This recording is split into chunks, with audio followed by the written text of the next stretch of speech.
안녕하세요. 김유갑의 경제부동산입니다. 더 좋은 방송을 하도록 구독, 좋아요, 댓글 알림 부탁드립니다. 집주인 큰일 났다. 방금 터진 엄청난 악재. 집값이 하락하자 매수자들이 계약을 취소하는 사례가 속출하고 있습니다.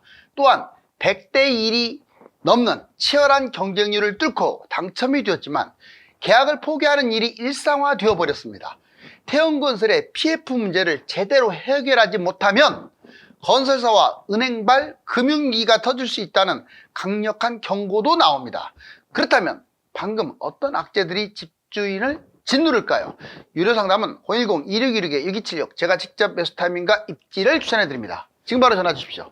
집주인 큰일 났다. 방금 터질 엄청난 악재. 자, 무주택이 됐든 유주택이 됐든 이렇게 정말 대성통곡하고 있네요. 이게 끔찍하게 눈물 흘리는, 피눈물 흘리는 일은 안 왔으면 좋겠어요. 자, 그럼 여기 한번 보실래요? 매수자, 매매계약 취소, 계약 파기까지 급등했던 수도권 집값 왜 일어나? 아니, 제목에 나와 있잖아요. 계약 파기.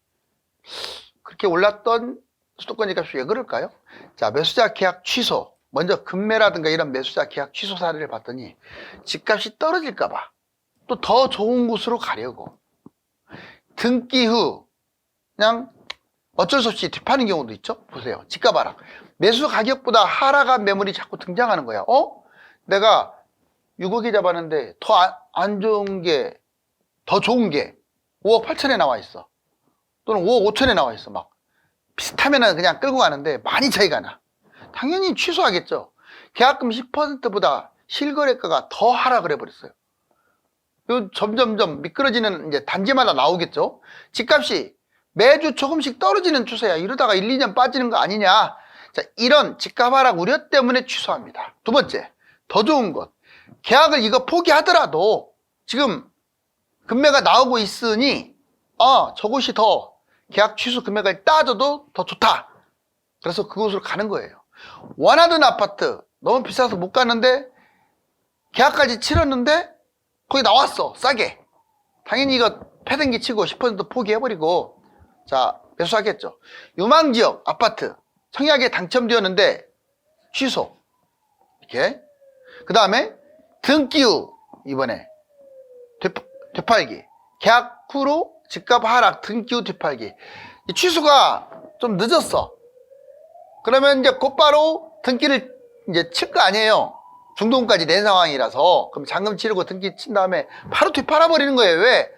자기가 원하는 쪽에 가기 위해서 또는 기다리려고. 자, 계약금 10% 취소보다 취등록세가 더 낮은 상황이라서 취등록세가 워낙 세다면 뭐 취소 못하죠. 자, 매도가 안 돼서 더 낮은 가격에 매도. 어쩔 수 없이 등기 후 되팔다 보면은 매도가 안 되는 경우도 있어요. 그럼 더 낮게라도 지금 분위기가 안 좋다고 취소하는 경우. 이런 분들이 생각보다 많아요. 그리고 수백 대 1 청약 당첨, 계약 포기. 자, 100대 1 경쟁률을 뚫고도 계약을 포기하는 사례. 이거 지금 뉴스에서 대문짝만하게 쫙 나오고 있죠. 보시면 경쟁 치열, 계약 포기. 경쟁률이 어떻게 100대 1까지 가면 여러분들 100대 1 경쟁률을 뚫고 당첨되어 본 적이 있어요? 뭘 해도? 뭐 대학이 됐든 뭐 상품이 됐든 쉽지 않아요. 100대 1은요 엄청 센 거예요. 그렇게 청약에 당첨돼놓고 포기하고 왜 그럴까요? 또 줍줍 추가로도 경쟁률 세게 당첨돼놓고 또 그것도 계약을 안 해요. 사람 심리가 참 묘하죠. 자, 먼저 이편한 세상 답심리, 그리고 미계약된 것들. 그러면 왜 청약을 포기하느냐, 당첨된 걸 포기하느냐. 자, 먼저 최고 100대 1 평균 6.1대 1. 와, 엄청났네요. 100대 1. 반절이나 미계약이 됐어요. 아니, 평균 6대 1이 넘어가면 어떻게 반절이 미계약이 나올까요? 이게 조합 물량이 많아서 일반 물량은 121가구 가구밖에 안 되는데 여기서 54가구가 또 무순위 청약을 했는데 이것도 경쟁률이 셌거든요. 이것도 미분양돼 버렸어요. 이것도 줍줍도 경쟁률 셌는데. 자, 이번에는 미계약 이문아이파크 16대 1 경쟁률에 122가구가 미계약됐고요. 상도 푸르지오 14대 1 치열한 경쟁률. 당시 201가구가 미계약됐어요. 개봉 호반 서밋 25대 1. 당시에 72가구가 미계약. 지금 서울에, 심지어는 서울에도 이런 것들이 많아요. 그렇다고 얘들이, 여러분들, 뭐, 이편한 세상 답심이라든가 이문 아이파크 차이가, 특히 뭐, 광명이라든가 이런 데보다 비싼 것도 아니에요, 분양가가. 그러니 그런 데는 오죽 하겠어요, 경기도 같은 경우는. 자, 청약 포기 원인. 부동산 시장 하락으로 전환됐기 때문에 그래요. 아, 앞으로는 더 안 좋을 것 같다. 1, 2년 갈 것 같다. 제가 그랬죠. 상승 하락을 미리 예단하지는 말라고. 전망할 수는 있는데 1년간 떨어질 것 같으니까 1년 있다 집 사야지. 뭐 5년간 떨어질 것 같으니까 5년 있다 집 사야지. 아니면 그때 팔아야지. 이런 생각 자체를 갖게 되면 그 사람은 재테크 못해요. 항상 흐름을 주시해야 돼요. 여기 보시면 부동산 시장이 하락으로 전환돼 가지고 매매가가 추가 하락 위험성이 있기 때문에 고분양가, 고금리가 계속 유지되고 있잖아요. 올해 금리가 떨어진다고 할지라도 현재는 고금리 맞아요. 기대감이 낮아. PF 문제가 또 시끌시끌거려요. 건설사가 부도날까봐, 은행권 부실 생길까봐 불안합니다. 자, 태형건설 이거 잘 해결해야 돼요. 태형건설 이거 잘못했다가는 금융위기로 확산. 이거 어제도 제가 말씀드렸잖아요. 여기 보시면 우리나라 지금 뉴스에서도 나오잖아요. 태형건설 워크아웃. 건설 금융위기로 확산될 수 있다. 왜 그러냐면 이 돈 단위가 예전하고 달라요. 지금은 막 몇천억, 몇 조 단위가 되다 보니까 이것 때문에 국가부도가 일어날 수도 있어요. 왜냐면 얘만 터지는 게 아니라 얘가 한번 터지면 도미노로 막 무너지거든요. 못 잡습니다, 그러면. 그래서 좀 밉기는 하지만, 태형건설이 밉기는 하지만 이 워크아웃을 정부도 도와줘야 할 것 같아요. 그렇지 않으면 건설 금융위기 터지면 국민들만 녹아나는데. 자, PF 규모가 방대해요. 방대해서 건설사 확산 시 심각합니다. 책임 준공 의무 이행. 원래 본인들한테 책임을 다 지금 떠맡기다시피 정부가 지금 하고 있잖아요. 근데 너무 그렇게 해버리면 자금 지출이라든가 수주가 곤란할 수 있어요. 그냥 붕괴돼 버릴 수가 있어요. 그래서 어느 정도는 살아날 수 있도록 도와줘야 합니다. 자, 유동성 위기 확대. 부동산 시장 급냉 지속. 지금 유동성 위기가 계속 증발하게 되면요, 나중에 부동산 시장 난리 나요. 오히려 정부나 관계 기관들은요, 이 짓을 못하도록 애초에 해야 돼요. 이번 일을 계기로 PF 대출 아예 못하도록 해야 돼요. 돈 없는 놈들은 땅도 못 사게 해야 하고요. 어떻게 브릿지으로 땅 사가지고 지 돈 한 푼도 안 들어가가지고 은행권들 그냥 돈놀이 하려고 환장해가지고, 환장 맞아요. 그냥 건설사들한테 그냥 완전 그 20%, 15% 그 긁는 거 아닙니까? 돈으로? 돈다발을? 그런 짓거리를 해야 되니 나라가 망하는 거죠. 뒤에서 수습하려고 하면 되겠어요? 지금은 어쩌겠어요? 그 가만히 놔두면 금융위기 터질 수도 있는데 잡아야지. 그러니까 이번 일 계기로 끝나면 앞으로 은행이든 건설사든 그 짓 못하게끔 해야 돼요. 이 건설사가 은행이 도둑놈들이에요. 자, 여기 보시면 이제 건설 금융 확대 방지. 건설사와 금융권 확대 시에 금융위기 위험. 여러분들은 담보 없으면 돈 빌려주지도 않잖아요. 엄청 세게 빌려주잖아요. 또 그것도. 여기는 그냥 막 빌려줘요. 회사라는 이유로. 여기 보시면 추진 가능 사업장을 선별 작업해가지고, 그렇죠, 아무나 도와주면 안 되겠죠. 지원을 빨리빨리 확대. 이 지원도 제때제때 해줘야 돼요. 사업체 구조, 금융, 미분양, 인수 이런 패키지를 제시해서 안 될 놈들은 사전에 추려내고 될 것들은 도와주고, 해결 방안. 정부와 국회, 이건 정부 국회가 따로 있을 수가 없어요. 국가를 위한 일이니까. 협조 안 하면 그 당들 이번 선거 때 찍지 마세요. 여당이든 야당이든. 국회 협조를 통한 신속한 추가 지원을 해야 돼요. 세제와 금융지원, 미분양을 해소하고 사업장 추진시켜야지 자꾸 악화시키면 돈만 낭비되잖아요. 어쩌겠어요. 아까 말했지만 이런 일이 터지기 전에 정부나 국회나 이런 데서 감시망을 강화해가지고 그때 못하게 했어야 돼. 건설사만 뭐라고 할 거 아니에요. 은행이 도둑이라니까요. 자, PF 위기 극복, 만기 연장, 신규 자금 지원. 바로 지금은 해결 방안에 모든 촉각을 곤두세워서 우리나라가 다시 굳건하게 다시 설 수 있도록. 보시면 집주인 큰일 났다 6가지. 자, 이제 좀 쉽지 않는 상황의 분위기는 보시면 고금리가 장기화.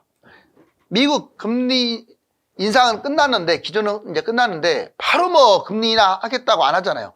3월 달에 했다가 이제 하반기로 또 넘어갔어요. 끈적끈적하네요, 진짜. 해외 시장이 불안합니다. 지금 유가, 물가가 지금은 안정된다 하지만, 언제 또 예멘 사태가 또 이란, 이스라엘, 러시아, 심지어는 북한도 지금 시끌시끌하죠. 전쟁, 이게 좀 불안해요. 그 다음에 국내 부동산 불안합니다. 특히 PF, 가계부채, 연체 이런 것들. 매수 심리가 지금 아주 나빠지고 있죠. 3대 심리지수, 자, 매매 전망지수, 경매지수, 분양 전망지수가 다 지금 낙폭을 확대. 주요 지표, 거래량, 시세, 매물, 분양 이런 것들이 지금 안 좋은 쪽으로 가는 건 맞잖아요. 대출 규제 확산, DSR 확산, 예외를 제한시켜요. 그렇게 되면 가상금리가 적용돼서 대출을 많이 못 받게 되죠. 바로 이런 부분들 때문에 앞으로 집값이 떨어질 것으로 보이니까 집주인 큰일 났다 이렇게 지금 말씀드린 거고, 자, 지금은 매수자들이 계약 취소하는 율이 좀 더 높은데 상승장에는 매도자들이 계약 취소하는데 이 경우는 좀 달라요. 여러분들 매수자가 계약 취소하는 것은 뭔 다른 음흉한 뜻이 있는 게 아니야. 더 떨어질 것 같으니까, 아니면 더 많이 떨어진 게 있으니까 이런 정도인데, 매도자가 계약 취소하는 경우에 상당수는 집값을 띄우려고, 이걸 자전거래라고 하는데, 보세요. 신고가 계약 후 다시 취소, 국토부 집값 띄우기 의심거래가 무려 541건 적발. 아니, 노골적인 게 541건이고요. 상당수가 집값 띄우기 많습니다. 자, 매도자 계약 취소 띄우기, 신고가 취소. 2021년 서울 아파트 취소, 거래 50%가 신고가래요. 신고가 찍은 다음에 취소. 물론 더 뛸까봐 취소하는 경우도 있지만 띄우려고 취소하는 경우도 많아요. 신고가 후에 취소해버렸어. 울산, 서울, 인천, 세종 순으로 많습니다. 지방도 상당히 많죠. 자, 집값 띄우기, 허위 신고, 시세 조작 이런 가능성이 높아요. 집값 띄우려고 매도자들은 계약을 취소한다. 자, 분석. 2021년 매도 취소. 그런데 2022년 이때 하락장에는 매수자가 취소. 지금은 주로 분양 위주로 매수자가 취소. 고가 집중, 15억 초과 집중 22.7%. 근데 이게 웃기는 게 싼 아파트는 그렇게 띄우지도 않아요. 비싼 것들, 강남이라든가 한강면이라든가 고가 아파트에 집중됐다고 나왔잖아요. 취소 원인, 집값 폭등, 집값 띄우려고. 자, 집값 띄우기, 특정인. 더 웃기는 것은 반복적으로 집값 띄우려고 신고가 찍어놓고 취소. 그리고 이걸 1년, 2년까지 끌고 가요. 웃겨요, 되게. 그 다음에 신고 거래 후에 해제 1085건이나 되잖아요. 법인 활용해가지고 신고가로 띄운 다음에 해제. 그 다음에 부동산 거래법, 공인중개사법, 소득세 탈루 위반, 이런 문제가 생길 수가 있습니다. 이번에 부동산 하락 요인과 상승 요인으로 한번 보여드릴게요. 예전에는 상승 요인이 좀 빨간 게 많았어요. 이제 작년에는. 근데 올해는 파란 게 조금 늘어난 상황이죠. 자, 보시면 하락 요인, 이 파란 거 보세요. 자, 실거래, 사이클, 거래량을 말하는 거죠. 거품 가격, 대출도 하락 요인이고요. 분양도 지금 안 되니까 하락 요인입니다. 6개. 그 다음에 상승 요인, 경제 회복을 하니까 금리 인하할 것 같아서 해외 집값 지금 뛰고 있거든요. 전세 상승하니까, 정부 정책, 정부도 띄우고 있잖아요. 분양가 계속 올라가니까 이 6가지는 상승 요인이에요. 지금 여기 하락 요인, 상승 요인. 여러분들은 상승 요인과 하락 요인이 어떻다고 봅니까? 현재 상황만도 보면 팽팽합니다. 그러니 마이너스 0.034 여기에서 이제 보합해서 왔다 갔다 하는 거죠. 근데 상승 쪽에서 하락 쪽으로 서서히 좀 내려오고는 있어요. 자, 이제 매매가와 전세가 이거 잘 알아둬야 해요. 전세가율, 갭투자 타이밍. 제가 갭투자 했다고 막 그 댓글에 뭐라고 하는 사람들이 있는데, 여러분 우리나라는 자본주의 사회예요. 제 거 왜 봅니까? 폭락하고 나라 망하고 막 이러길 바래서 봅니까? 아니잖아요. 여러분들도 뭔가를 얻어가려고, 뭔가 타이밍을 잡으려고 이런 분이 더 많지 않나요? 그럼 알려드려야죠. 당장 잡으라는 것도 아닌데. 자, 전세가율 갭투자 타이밍. 여기 보시면 1단계. 자, 이게 2022년에 보세요. 매매가 추락, 전세가 추락. 매매 하락, 전세 하락. 이건 전형적인 하락기예요. 급락기. 2009년에서 2013년까지, 그리고 2022년에서 23년 초까지. 자, 2단계. 매매가하고 전세가가 횡보한 적이 있어요. 굳이 따지면 2023년이 전반적으로 그랬어요. 상반기 때 하락했고 하반기 때 상승했으니까. 여기 보면 매매가가 보합, 전세가도 보합. 하락을 멈추고 보합 흐름으로 갔죠. 예를 들면 2014년에서 15년, 2023년. 그러다가 이제 3단계. 자, 이렇게 될지는 좀 봐야겠어요. 자, 이번에 쭉 내려갈 수도 있지만 다시 또 1단계처럼 쭉 내려갈 수도 있지만 이제 만약 올라간다면 이렇게 될 거예요. 매매가는 이제 반등을 해줘야 돼요. 소폭 상승. 전세가가 올라갈 겁니다. 먼저. 전세가 지금 치고 올라가고 있죠. 자, 매매가는 근데 떨어지고 있고, 근데 이게 매매가가 돌아서게 되면요, 이게 3단계로 이제 대세 상승의 초입이 될 가능성이 커요. 매매가 강보합, 전세가 상승. 이건 회복기란 얘기거든요. 예를 들면 2016년에서 18년, 그리고 2024년이 될지, 5년이 될지, 6년이 될지는 좀 봐야겠네요. 자, 그 다음에 매매가, 전세가 마지막 단계가 둘 다 쭉 치고 가는 거. 이때 엄청나게 나갑니다. 매매가 상승, 전세가 상승. 자, 상승기, 폭등기 흐름인데 2019년에서 20년 미친 듯이 뛰지 않았어요? 21년까지? 19년에 잡았거나 20년에 잡아도 돈 많이 벌었죠. 그 밑으로 지금 안 빠졌어요. 그 다음에 25년이라고 써놨는데 24년이 될지 5년이 될지 6년이 될지는 이제 좀 봐야겠지만 지금 흐름으로 봤을 때 올 겨울이 중요합니다. 자, 이제 30년간 매매가와 전세가 추이, 방금 제가 말씀드렸듯이 보자고요. 86년이고 여기가 최근이죠, 오른쪽이. 그런데 계단식 올랐다 떨어졌다, 올랐다가 조금 빠졌다, 올랐다 빠졌다 했는데 이 원 두 개를 잘 보세요. 와, 이때 되게 벌어졌네요. 이때 매매가가 이렇게 뛰어버리고 빨간 게 전세가거든요. 전세가는 이렇게 들뛰니까 이렇게 벌어진 거예요. 근데 그 앞에는 여기는 바짝 붙었죠. 뭐 거의 내 돈 투자 5천만 원 1억도 안 들어가. 근데 이때는 막 많이 벌어졌죠. 그러다 이게 언제였냐면 벌어질 때가 2010년 정도. 왜냐면 이때 많이 뛰었기 때문에. 그러다가 바짝 붙었네요, 여기. 그게 바로 2016년 7년이었어요. 이때는 갭 투자해도 내 돈이 거의 안 들어가는 상태에서 투자했는데 돈을 엄청 벌었죠. 이렇게 올라갔네요. 여기 크게 벌어졌네요, 여기. 언제가 이렇게 많이 벌어지느냐? 자, 22년부터 23년. 작년이 전세가하고 매매가가 제일 많이 벌어졌어요. 그러면 결국은 올해부터는 이제 줄어들 건데 이렇게 빠르게 줄어들 가능성이 커요. 대략 제가 보기에는 24년에서 좀 넓게 보면 26년 사이에 매매가, 전세가가 바짝 붙어요. 쉽게 말하면 갭 투자를 하는데 전세 끼고 잡는데 내 돈이 덜 들어간다 이 말이에요. 자, 이제 부동산 2차 하락 정말 올까요? 보시면 경제위기 침체, 가격 거품 사이클, 공급 과잉, 인구 감소로 인해서 집값이 하락할 가능성이 큰데 이거 여러 번 제가 얘기를 해드렸죠. 과연 경제위기 또는 장기 침체가 올 것인지 이거는 좀 지켜봐야겠죠. 이번에 PF 문제, 은행 문제, 그 다음에 가계대출 뭐 여러 가지 문제들, 그리고 수출입, 경제 성장률, 가격 거품 사이클. 지금 가격 거품이 센 건 맞아요. 그런데 이게 조금 빠지긴 했죠. 근데 더 빠질 거냐, 다시 한 번 더 치고 갈 거냐. 공급 과잉 인구 감소는 당장 오늘 문제는 아닌 것 같고, 제가 보이는 공급 같은 경우는 3기 분양이 대략 26년 이후니까 2, 3년 후고, 인구는 5년 이후 정도가 본격화될 것 같아요. 자, 지방 투자자, 서울 투자의 문제점 이것만 볼게요. 너무 작은 것만 봐요, 지방 투자자들이. 서울 와가지고 보기는 100번씩 보는데 집을 매수 안 해요. 많이 보는데 수도권이나 서울 사람들이 잘 잡아요. 근데 이 바닥에서도. 근데 지방 분들은 구경만 하다가 끝나. 서울 입지가 80% 중요한데 입지 생각을 안 하는 거야. 사소한 것. 구조라든가 평지가 아니네, 뭐 전철이 뭐네, 직감적으로 좀 구리네, 오래됐네. 두 번째, 입체적 공간이 취약합니다. 아파트 있는 전체 환경을 못 보는 거예요. 서울이 얼마나 좁고 대단한 곳인지를 모르는 거죠. 그냥 경기도 널려있는 그 땅이 20배나 큰 신도시에 그냥 헉 하고 한 방에 가는 거야.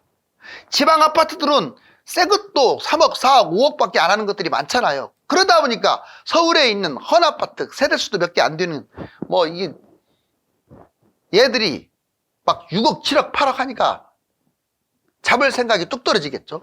이러니 돈을 못 벌죠. 잡을 때는 잡아야 하는데. 타이밍이 느슨합니다. 매수 타이밍이 얼마나 중요한데, 이것도 돈인데 그냥 하락하고 있으니까 무작정 안 잡아. 그럼 올라갈 때 잡을 것 같아요? 하락할 때 못 잡는 사람은 올라갈 때는 더 못 잡아요. 돈이 아까워서. 객관성이 중요하죠. 신중해야 한다는 이유. 너무 지나치게 신중하면 타이밍을 놓쳐요. 그 다음에 중요도 혼선. 입지하고 타이밍만큼 중요한 게 없어요. 그런데 너무 주변 환경이나 또 새 것만 찾고 지방하고 비교하고 집값이 게임이 안 되는데. 그리고 경기 인천은 신도시가 많아요. 얼마나 많은지 폭탄 물량인지도 몰라요. 그냥 같이 봐, 같이. 그렇게 되면 돈을 벌 수가 없죠. 자, 이제 뻥하고 터진 모습이 보이네요. 집값이 추락하다가 최근 보합권에서 횡보하는 중입니다. 겨울철 일시적 횡보 상황인지 또 다른 상승이나 하락을 위한 장세인지 지켜보아야 합니다. 감사합니다.